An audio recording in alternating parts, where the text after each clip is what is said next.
भाग एक। Cancel culture का उदय, न्याय या डिजिटल भीड़ तंत्र। जरा कल्पना कीजिए, एक उभरता हुआ कलाकार जिसने 16 साल की उम्र में एक असंवेदनशील ट्वीट कर दिया था। तब वो इमेच्योर था, सही गलत की पूरी समझ नहीं थी। वर्षों बाद जब उसकी मेहनत रंग लाई और वो लोकप्रियता की ओर बढ़ा, किसी ने उस पुराने ट्वीट को ढूंढ निकाला। वह वायरल हो गया। लोग गुस्से में उबलने लगे। ब्रांड्स ने उसके साथ किए गए अनुबंध तोड़ दिए। सोशल मीडिया पर उसे घेर कर लोगों ने कहा, अब इसे कैंसल करो। यह है कैंसल कल्चर, एक ऐसा डिजिटल यंत्र जो स्वयं को न्याय का रक्षक बताता है, लेकिन अक्सर विनाश ही लाता है। पर सवाल यह है, क्या यह असली न्याय है या यह केवल डिजिटल बदला, भीड़ का न्याय, भीड़ का तमाशा है? और उससे भी बड़ा प्रश्न, क्या आज के समाज में दया, क्षमा और सुधार के लिए कोई स्थान बचा है? कैंसल कल्चर क्या है? कैंसल कल्चर का मतलब है किसी व्यक्ति, सेलिब्रिटी, संस्था या ब्रांड को किसी पुराने बयान, व्यवहार या गलती के लिए सार्वजनिक रूप से बहिष्कृत कर देना। यह बहिष्कार आमतौर पर होता है सोशल मीडिया पर अनफॉलो या ब्लॉक करके, उनके ब्रांड को बॉयकॉट करके, उनके माफीनामे को नकारते हुए, और सबसे बड़ा, उनकी पहचान को समाप्त कर देने की मांग करके। यह एक प्रकार का डिजिटल सामाजिक बहिष्कार है जिसमें सुनवाई नहीं होती, केवल सजा मिलती है, वह भी तुरंत। कैंसल कल्चर का विकास कैसे हुआ? पहले न्याय केवल अदालतों और सामाजिक संस्थाओं के जरिए दिया जाता था, लेकिन अब सोशल मीडिया ने हर किसी को न्यायाधीश बना दिया है। डिजिटल प्लेटफॉर्म का प्रभाव अब हर व्यक्ति के हाथ में एक मंच है। ट्विटर, इंस्टाग्राम, यूट्यूब, हर जगह आपकी आवाज तुरंत सैकड़ों, हजारों लोगों तक पहुंच सकती है। शक्ति संतुलन का पलटाव, आम लोग जो पहले शक्तिशाली लोगों के खिलाफ कुछ नहीं कर सकते थे, अब सोशल मीडिया के जरिए उन्हें जवाबदेह बना सकते हैं। तुरंत न्याय की भूख, लोगों को तुरंत प्रतिक्रिया चाहिए, गुनहगार को तुरंत दंड चाहिए। ये एक तरह का डिजिटल खून का प्यासा समाज बन गया है। नैतिक श्रेष्ठता दिखाने की होड़, दूसरों को कैंसल करके लोग ये दिखाना चाहते हैं कि वे ज्यादा नैतिक हैं, ज्यादा समझदार हैं। एक प्रकार की मोरल हाई ग्राउंड। न्याय या बदला, दर्शन का संघर्ष कैंसल कल्चर के मूल में छुपा है। एक दार्शनिक द्वंद्व, न्याय बनाम दया। विक अरस्तु का न्याय। अरस्तु के अनुसार सच्चा न्याय वही है जो अनुपात में हो, यानी गलती जितनी बड़ी, सजा उतनी ही। यदि व्यक्ति ने सुधार किया है तो उसे उसका लाभ मिलना चाहिए। कैंसल कल्चर में यह संतुलन गायब हो गया है। एक पुरानी अनजानी गलती के लिए किसी का संपूर्ण जीवन नष्ट कर देना, क्या यह न्याय है या कठोर बदला? बौद्ध दर्शन, करुणा और पुनर्जन्म बुद्ध का मूल संदेश था। हर व्यक्ति में परिवर्तन संभव है। क्षमाशीलता, करुणा और आत्मचिंतन उनके सिद्धांत थे। लेकिन कैंसल कल्चर में सुधार का अवसर ही नहीं मिलता। गलती की तो तुरंत डिजिटल मृत्यु। 3, कन्फ्यूशियस का दर्शन, समाज में दया का स्थान। कन्फ्यूशियस मानते थे कि समाज तभी स्थिर रह सकता है जब वह सुधार और क्षमा को स्थान देता है। क्या आज का डिजिटल समाज किसी को बदलने, सुधारने का मौका देता है, या हम केवल दोष निकालने और दंड देने की प्रक्रिया में ही मस्त हो गए हैं? क्या कभी कभी कैंसल कल्चर जरूरी होता है? हाँ, कुछ मामलों में जब कोई व्यक्ति वाकई में गंभीर अपराध करता है, जैसे यौन उत्पीड़न, जातिवादी या नफरत भरे विचार, कानून की पकड़ से बाहर अपराध, तब कैंसल कल्चर सामाजिक चेतना की आवाज बन सकता है। लेकिन समस्या तब शुरू होती है जब यह शक्ति हर छोटी बड़ी गलती पर लागू हो। स्कूल के ट्वीट, पुराने मीम्स, 10 साल पुरानी पोस्ट, सब अब सबूत बन जाते हैं। कुछ उल्लेखनीय उदाहरण। उदाहरण नंबर 1, जेएंड की रोलिंग का मामला। उन्होंने लिंग पहचान, जेंडर आइडेंटिटी को लेकर ट्वीट किया। कुछ लोगों ने उन्हें ट्रांसफोबिक माना। लोगों ने उनकी किताबें बॉयकॉट करनी शुरू कर दी। प्रश्न, क्या उनके विचारों से असहमति के कारण उनके संपूर्ण साहित्यिक योगदान को मिटा देना न्याय है? क्या हमने पूरा सच समझा या केवल 15 सेकंड के वीडियो से न्याय कर दिया? भाग एक का निष्कर्ष। कैंसल कल्चर आज का डिजिटल न्याय बन चुका है, लेकिन वह न्याय जिसमें सुधार की कोई जगह नहीं। दर्शन हमें सिखाता है कि न्याय बिना दया के अधूरा है। जब हम केवल गलती खोजने, शर्मिंदा करने और दंडित करने में लगे होते हैं, तो हम धीरे धीरे एक भय आधारित समाज बना रहे होते हैं। न कि एक उदात्त, समावेशी और समझदार समाज। भाग 2। क्या दंड ही न्याय है? और दया का क्या? क्या न्याय का अर्थ केवल दंड है? जब भी हम न्याय शब्द सुनते हैं तो दिमाग में एक छवि बनती है। कोई अदालत, एक कठोर निर्णय और किसी दोषी को मिली सजा। लेकिन क्या यही न्याय है? क्या केवल दंड देना ही न्याय है? या फिर न्याय का अर्थ कहीं गहरा है? क्या न्याय का एक रूप दया, सुधार और पुनर्जन्म भी हो सकता है? दर्शन शास्त्र क्या कहता है? दुनिया के बड़े दार्शनिकों ने न्याय को सिर्फ दंड तक सीमित नहीं माना। उन्होंने न्याय को 3 हिस्सों में बांटा। प्रतिशोधात्मक न्याय, रिट्रिब्यूटिव जस्टिस, जिसने जैसा किया वैसा भरे। पुनर्स्थापनात्मक न्याय, रिस्टोरेटिव जस्टिस, गलती को सुधारो, न कि केवल सजा दो। परिवर्तनात्मक न्याय, ट्रांसफॉर्मेटिव जस्टिस, गलती करने वाले को समझो और उसे एक बेहतर इंसान बनने दो। अब सोचिए, कैंसल कल्चर किस पर आधारित है? यह साफ तौर पर प्रतिशोधात्मक न्याय को ही अपनाता है। गलती की, सजा मिली, अंत। भारतीय ग्रंथों की दृष्टि से न्याय रामायण। राम ने रावण को कई बार सुधरने का मौका दिया। युद्ध उनका अंतिम विकल्प था। यह बताता है कि न्याय में धैर्य, संवाद और दया की भी भूमिका होती है। महाभारत।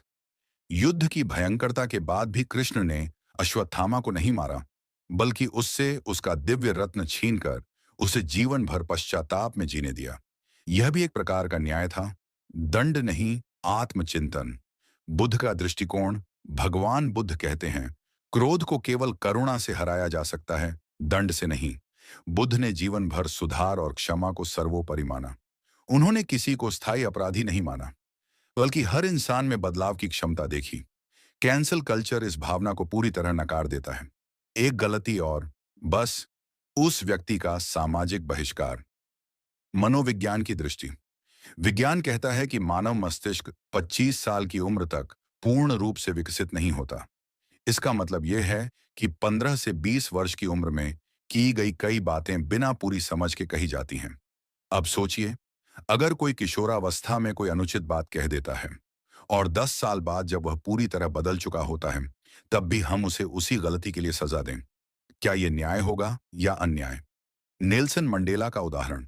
27 साल जेल में रहने के बाद भी नेल्सन मंडेला ने अपने शत्रुओं को माफ कर दिया। उन्होंने कहा था, अगर मैं उनसे नफरत के साथ बाहर आता तो मैं आजाद होकर भी उनका बंदी होता। उनका उदाहरण बताता है, दया कमजोरी नहीं, बल्कि उच्चतम नैतिक शक्ति है। कैंसल कल्चर में सुधार की जगह क्यों नहीं है? क्यों नहीं माना जाता कि लोग बदल सकते हैं? क्यों नहीं मानी जाती माफी की ताकत? क्यों हर गलती को अंतिम दोष मान लिया जाता है? इसका कारण है, आज का समाज परिणामवादी, आउटकम बेस्ड हो गया है। उसे यह नहीं दिखता कि कोई क्यों गलत हुआ, बस यह दिखता है कि वह गलत हुआ। दार्शनिक जॉन रॉल्स और न्याय की परिभाषा जॉन रॉल्स ने जस्टिस और फेयरनेस का सिद्धांत दिया। उनका कहना था कि एक न्यायपूर्ण समाज वो है जो सबसे कमजोर व्यक्ति को भी सुधारने, बढ़ने और योगदान देने का अवसर दे। अब सोचिए, क्या हम ऐसा समाज हैं, या हम एक ऐसा समाज बन चुके हैं जो एक गलती पर व्यक्ति को हमेशा के लिए रद्द कर देता है? Case study. सोशल मीडिया की कठोरता। एक कॉमेडियन का मामला। एक स्टैंड अप कॉमेडियन ने 2011 में एक विवादित चुटकुला कहा था। 2020 में वो क्लिप वायरल हुई।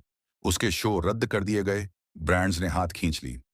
हालांकि उसने माफी भी मांगी, समझाया भी, लेकिन भीड़ को सजा चाहिए थी, सुधार नहीं। 2। कॉलेज स्टूडेंट का उदाहरण। एक कॉलेज छात्रा ने सोशल मीडिया पर एक पुराना डांस वीडियो डाला। कुछ लोगों ने उसमें संस्कृति विरोधी चीजें देखी। उसे ट्रोल किया गया, डिप्रेशन में जाना पड़ा और बाद में उसका अकाउंट डीएक्टिवेट हो गया। क्या एक मासूम वीडियो के लिए यह सजा उचित थी? हमारा समाज किस ओर जा रहा है? क्या हम एक ऐसा समाज बना रहे हैं जिसमें गलती करने की कोई छूट नहीं, सुधारने का कोई अवसर नहीं और माफी का कोई मूल्य नहीं? यदि हाँ, तो यह समाज डर पर आधारित होगा, प्रेम पर नहीं। और डर के समाज में सृजन नहीं, केवल विध्वंस होता है। भाग 2 का निष्कर्ष। दंड न्याय का हिस्सा है, लेकिन केवल दंड न्याय नहीं है। न्याय वही है जिसमें दया, सुधार और पुनर्निर्माण का अवसर हो।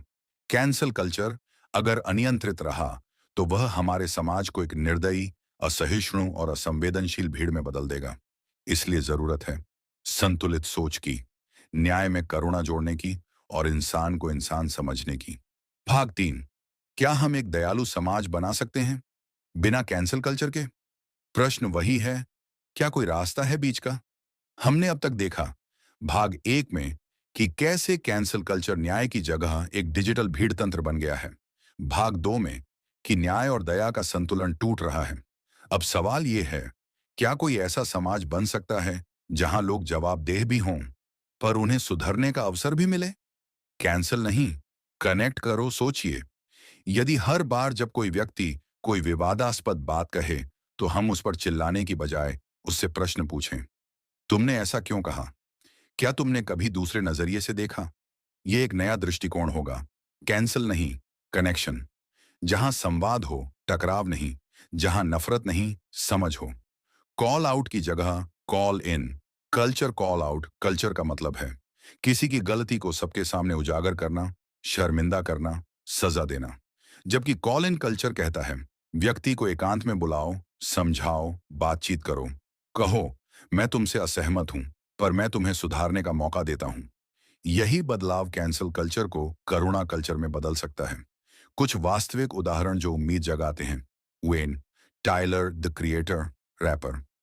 पहले उनके गीतों में आपत्तिजनक शब्द होते थे, लोगों ने आलोचना की, पर उन्होंने खुले मंच पर कहा, मैंने समय के साथ सीखा कि शब्दों की ताकत क्या होती है। अब मैं सोच समझकर बोलता हूं। किसी ने उन्हें कैंसल नहीं किया, बल्कि समझाया, और वो बदले। 2. अनाम भारतीय यूट्यूबर। एक यूट्यूबर ने पुराने वीडियो में जातिवादी मजाक किए थे। लोगों ने उन्हें कैंसिल करने की कोशिश की, लेकिन कुछ आलोचकों ने उन्हें सार्वजनिक बहस के लिए बुलाया। वह वहां पहुंचे, सुना, समझा, माफी मांगी और बाद में अपने चैनल की दिशा बदल दी।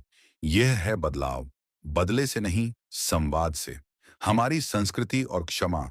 हम भारतवासी हैं जिस देश में क्षमा वीरस्य भूषणम कहा गया है, जहां गौतम बुद्ध ने दुख से मुक्ति का मार्ग बताया और गांधी जी ने विरोध को भी प्रेम से जीता। हमारे समाज की आत्मा कैंसल करने में नहीं, अपनाने में है। क्यों ना हम उसी आत्मा को पुनर्जीवित करें? व्यक्तिगत बदलाव से सामाजिक बदलाव। आप पूछ सकते हैं, मैं अकेला क्या कर सकता हूं? बहुत कुछ। अगली बार जब आप सोशल मीडिया पर किसी की गलती देखें, तुरंत प्रतिक्रिया देने की बजाय सोचें, क्या आपने पूरी बात समझी? क्या आप उसे एक और मौका दे सकते हैं? क्या आप उसे कैंसल करने की बजाय कनेक्ट कर सकते हैं? बदलाव वहीं से शुरू होता है। शिक्षा में दया का समावेश। अगर हम सच में बदलाव चाहते हैं, तो ये स्कूलों और कॉलेजों में शुरू होना चाहिए। क्रिटिकल थिंकिंग सिखाई जाए ताकि छात्र हर चीज को ब्लैक एंड व्हाइट में न देखें। मनोवैज्ञानिक शिक्षा दी जाए जिससे एम्पैथी और समझ विकसित हो। सोशल मीडिया लिटरेसी, ताकि बच्चे सीखें कि हर वायरल चीज पर तुरंत निर्णय नहीं देना चाहिए। दया और न्याय को जोड़ने का तरीका। अकाउंटेबिलिटी हो पार अनाहिलेशन। नहीं, जवाबदेही जरूरी है, लेकिन किसी की पहचान मिटा देना समाधान नहीं। पब्लिक शेम के बजाय प्राइवेट गाइडेंस। सार्वजनिक अपमान की बजाय व्यक्तिगत संवाद और सुधार का मौका।